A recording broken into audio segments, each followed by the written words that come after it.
Hello, నేను doctor Anand Kumar అండి, consultant physician and diabetologist, Vijaya multi speciality hospital, Eluru. ఈరోజు diabetes అంటే షుగర్ వ్యాధి లేదా మధుమేహం వ్యాధి, దాని లక్షణాలు ఎలాగుంటాయో చూసుకుంటాం.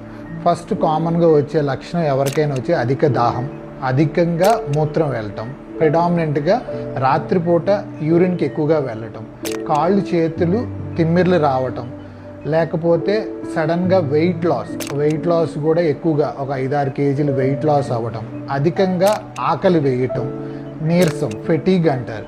ఈ లక్షణాలు ఉండే వాళ్ళకి జనరల్గా 30 ఏళ్ళకే, ఇంతకుముందు 40 ఏళ్ళ వారి తర్వాత చూసుకున్నట్టు ఇప్పుడు 30 ఏళ్ళు దాటిన వాళ్ళకి ఈ లక్షణాలు ఉంటే ఒక్కసారి RBS, random blood glucose levels అనే షుగర్ లెవెల్స్ అనేది చెక్ చేసుకోవాలి.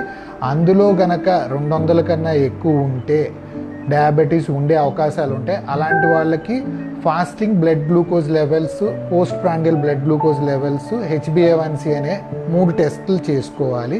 ఆ టెస్ట్లో గనక HbA1c కనుక 6.5 కన్నా ఎక్కువగా ఉన్నా, ఫాస్టింగ్ బ్లడ్ గ్లూకోజ్ లెవెల్స్ 126 కన్నా ఎక్కువ ఉన్నా, post prandial blood glucose levels 200 కన్నా ఎక్కువ ఉన్నా, ఈ మూడిట్లో ఏ 2 ఉన్నా కానీ డయాబెటీస్ అనే వ్యాధి షుగర్ వ్యాధి అనేది నిర్ధారణ చేయబడుతుంది.